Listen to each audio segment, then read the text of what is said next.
Hi guys, welcome to Mystery Diagnosis. Because of my background in early childhood education, I knew quite a bit about development, and I knew at the age that babies should be lifting their head and have more neck strength than she had. Sure enough, 2 months later, Peyton begins to make some progress. When I saw her lift her head, Peyton was 4 months old.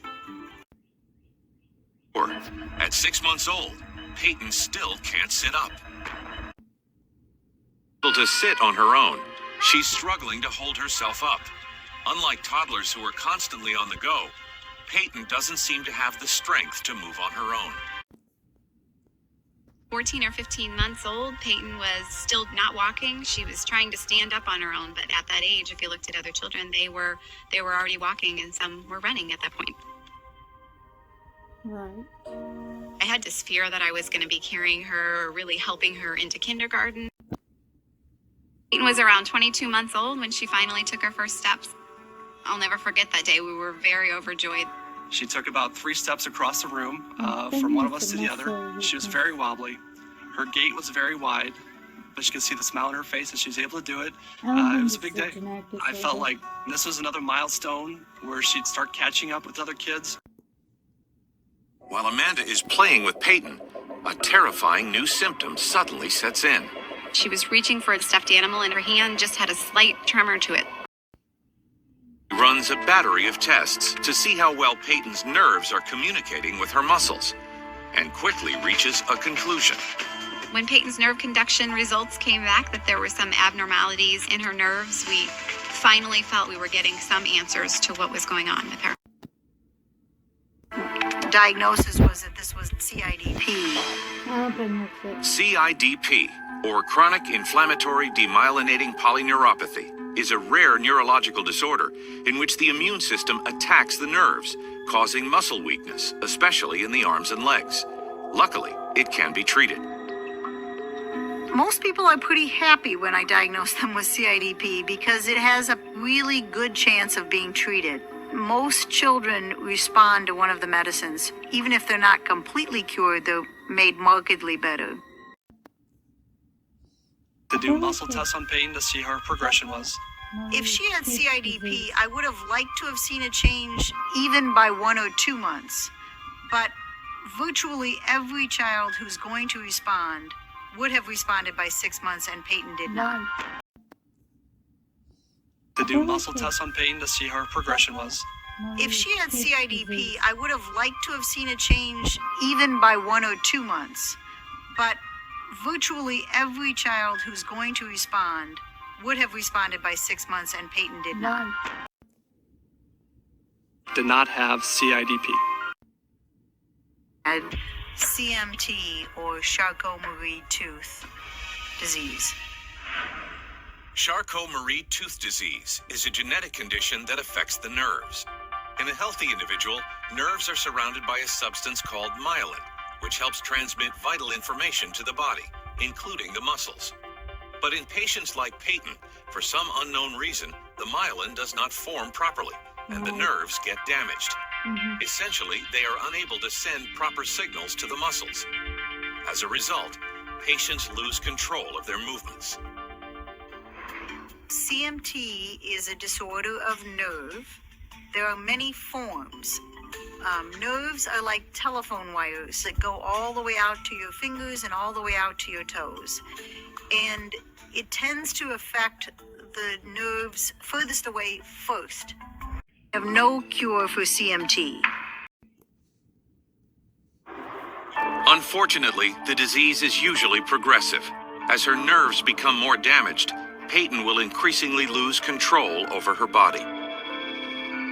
She may ultimately lose the ability to walk. Doesn't mean that yet, but it may mean that one day. Dr. Connolly prescribes physical therapy for Peyton, and Peyton will continue that treatment for the rest of her life. There are no specific medications, but one of the types of physical activity that's very good for people who have weakness is swimming. we recommended that she be active in water. It just helps the joints and it helps the muscles also. I'm glad she was. Exactly what course the disease will take over time is uncertain. Experts don't know much about the extremely rare form of CMT which Peyton is living with. I have never worked with a child with this form until Peyton was diagnosed. Our understanding is that there may be one other person with that particular type, but she is the youngest with that particular type. So the doctors say she has her own disease and she'll kind of show what happens down the line. Her genetic cause for her disease had only been discovered about 1 year before she was diagnosed. So the science for CMT is very new.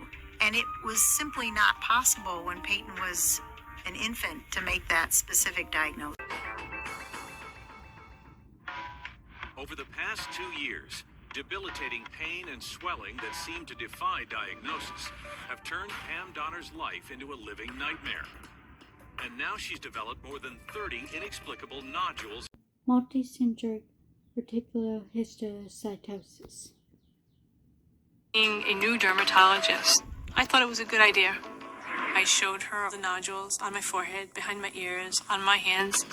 I also described the joint pain and the knee problems that I was having. I told her that I felt very inflamed, very swollen, and I was so stiff. In that moment, the doctor suspects she knows what may be causing all of Pam's seemingly unrelated symptoms. But first, she must confirm her hunch. She immediately biopsied my hand, and she also did a repeat biopsy of my forehead.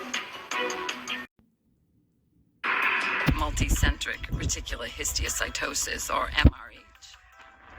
Multicentric reticulohistiocytosis, or MRH, is an extremely rare disease.